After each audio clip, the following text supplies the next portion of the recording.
friends, and welcome back to another video. So today's video we're going to talk about the best books that I read in 2025. Now these are what I thought were my best reads. We've got 8 to talk about today. I won't go into like super spoilery or anything like that. Just hopefully we'll give you like the basis of it.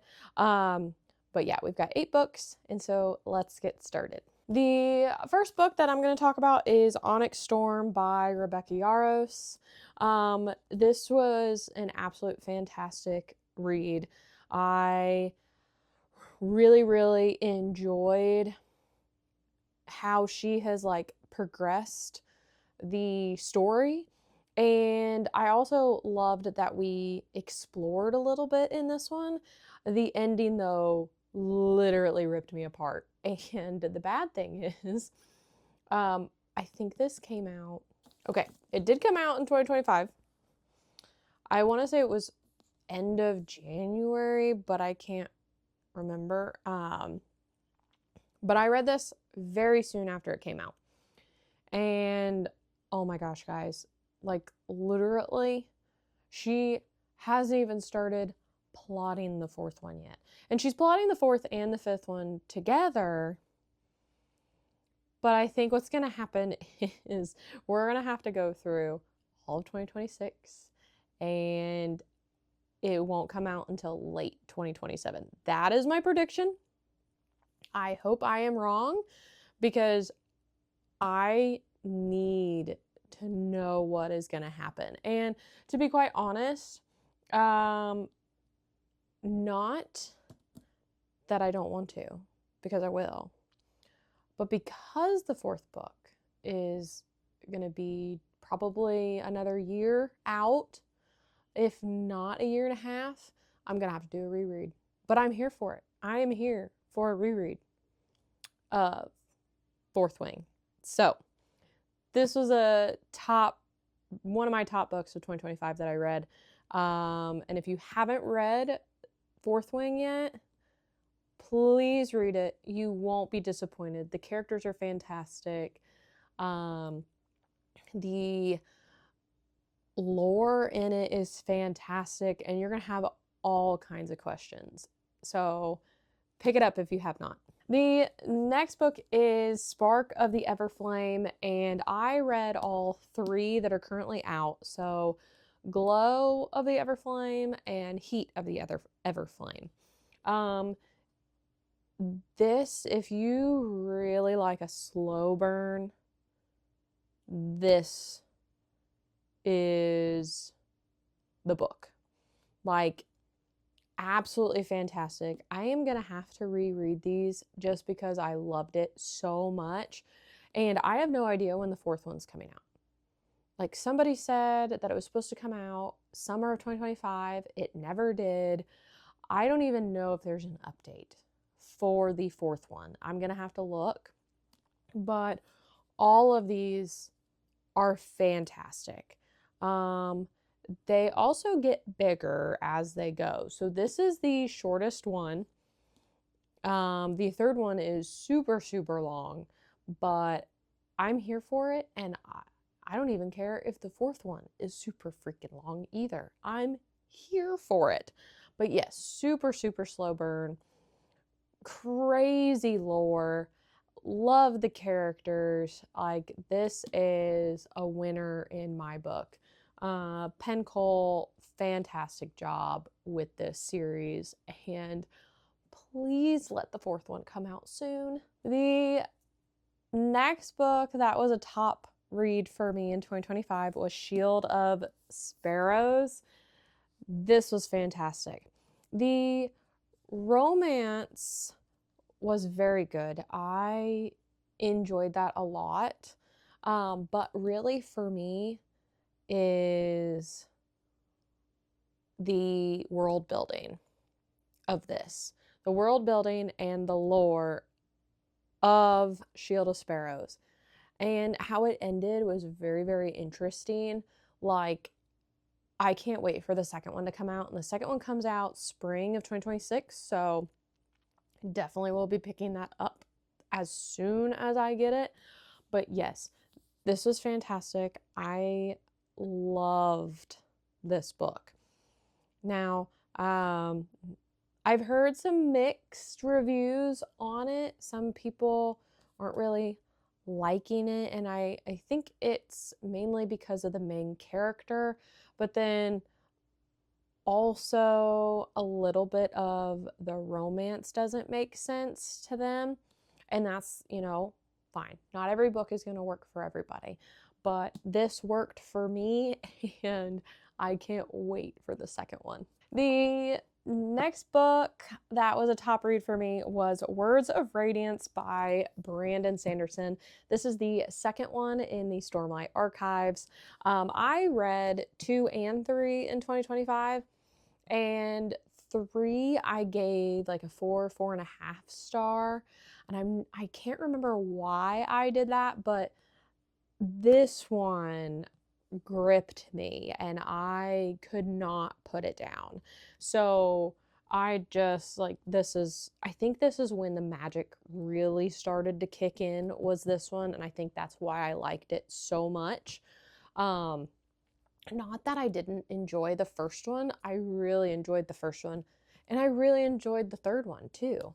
But I think it was also, I really enjoy Shallan as a character, and this book focused on her backstory, where the first one focused on Kaladin's backstory, and the third one focused on Dalinar's. And I just really enjoyed Shallan's backstory better. So I think that's why this one I gave a 5 stars. But yes, I need to read 4 and 5 in the year 2026, which is this year. And hopefully I get those done, because I really want to finish the first era of Stormlight Archives this year. The next book that was a top read for me was Fearless by Lauren Roberts. This is the third and final book in the Powerless series, and oh my gosh, guys. So this whole series was like fantastic. Probably it's going to be in the top 10 of my all-time favorite series I have ever read. Like, the books, the angst that she was able to write, the push and the pull and the yearning, and the romance was just out of this world. And she gave you a little bit, and then she pulled it back, and then she gave you a little bit more, and then she pulled it back. And I'm just like, oh, literally, she destroyed me with this whole series. Destroyed me. And I really thought, this book for the longest time made me think that the main FMC was going to end up with somebody else. And it's like, don't make this book a tragedy for me. Please don't. But yes, this was fantastic. I will be rereading this series in the near future, so I can't say enough great things about this. If you haven't picked up Powerless yet, you will not be disappointed. Please go pick it up. The next series, and I'm not done with it yet, but I have read 1, 2, and 3, and that is The Alloy of Law, which is Mistborn Era 2 by Brandon Sanderson. This series is fantastic. I love the camaraderie and the back and forth commentary between Wax and Wayne. I have really enjoyed Brandon Sanderson's take on how people have kind of evolved into where they can be an allomancer, and for Furkami, I can never pronounce that, so I do apologize, Brandon Sanderson, if you're watching this. And I thought it's really interesting because it also gives you like hints of Mistborn Era 1. You eventually find out like the names that they talk about in Era 2 are for Vin, Elend, and another side character in Mistborn Era 1. I forget what his name is, but he was a Tiny, and that was what he did. And then also, and not in the first one, but the second one, it starts intertwining Era 1 history, and some of the characters come into the second book from Era 1 in the second book. So I'm really intrigued about the fourth one. Like, that is on my list to read, hopefully this month. But yes, I am super stoked and have been very happy with all the books I've read so far in Mistborn Era 2. And if you have not picked this up yet, you need to. But first, if you haven't, read Era 1 because, I mean, first off, that is just a fantastic trilogy. And you will not be disappointed. There's a character in the first book that is I think my favorite. Don't get me wrong, I loved all the characters that Brandon Sanderson had in Era 1, but you only get the one character in the first book, and I really enjoyed his charisma and his backstory and like who he was as a character. So just, if you haven't read Brandon Sanderson, read him. You will not be disappointed.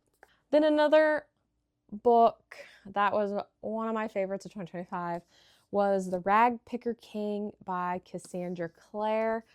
This is her adult series. So I'm waiting for the third one. I don't know if it's going to be a trilogy or if she's writing like 2 more books. But I have to tell you, the world building in this is fantastic. And there is one romance in this. There's multiple, because that's what usually Cassandra Clare does. But there's one main romance in here that has literally destroyed me. And she is very good. If you've read her Shadowhunter series, she is very good at like literally ripping your heart out because you want these characters to be together so bad. But literally until probably the end of the series, they won't be. But she gives, it's just like Lauren Roberts in Powerless. She gives a little and then she takes, and then she gives a little bit more, and then she goes back to the start. And it's like, you can't do that to me. I'm literally dying reading this. But yes, the first book, Sword Catcher, this takes place in a world called Danmore, but the city, town, country, whatever you want to call it, is called Castellane. And it follows Kel, who is the sword catcher to the prince. It follows the prince, and it follows Lynn, who is a healer in kind of an ostracized community. They have to wear a certain color. They can't go out after dark, and they live in a specific area behind walls from the rest of the city of Castellane. And The first book was really, really good. It started a little bit slow, but it was introducing you to everything. But literally, it's got political scheming, it's got love, it's got heartache, it's got mystery, and Kel, who is in my opinion, the main character of the book, he's trying to protect Connor, and who is the prince. And he is going to do anything and everything that he can to protect Connor. And so it goes on from there. And in this book, to be quite honest, I don't remember what happened at the end. So when the third one comes out, I'm gonna have to reread these books. And I kind of think that she's going to be writing Wicked Powers and getting a book out there before she writes the third one to this one, which is frustrating because I've already waited so long for the finale of the Shadowhunters that I just need her to finish a Swordcatcher series, and then she can write Wicked Powers. That's what I want her to do. That's probably not what she's going to do, but it's fine. It's fine. I will be okay. Then the last book that was one of my favorites in 2025 was Quicksilver by Callie Hart. No, I have not read Brimstone yet. Yes, I have it, but I didn't want to read it right away when it came out because then I'd have to wait again. Which the third one comes out November of this year, so I'm very excited about that one. Already have it pre-ordered. But I will be reading Brimstone probably within the next month or two, depending on how quickly I get through the rest of my TBR that I have that comes before it. But this was fantastic. I love the world. I love Saris. I love Fisher. I mean, just literally morally gray man. It's just crazy. This was fantastic. And I'm excited to see what happens in Brimstone, to see kind of where it goes. And I'll tell you what, best side character by far, Carrion Swift. By far the best side character. At first, like when you first meet him, you're like, oh, this is a great character. And you wouldn't really have thought either that you would have seen him later, but then you do. And then you learn who Carrion Swift actually is, and it makes sense. But yeah, this was absolutely fantastic. I would call this kind of like a dark-ish romantasy, just because Callie Hart, I think, writes normally dark romance. And yeah, I do have the new cover in hardback, but wanted to show off, obviously, the original cover. But yes, one of my absolute favorite books I read in 2025. It's definitely up in my top 10 of favorite books of all time for sure. I mean, it's just a masterpiece. This is a masterpiece. Well, friends, that was all of my favorite books that I read in 2025. Let me know in the comments below what some of your favorite books were in 2025, as I would absolutely love to know.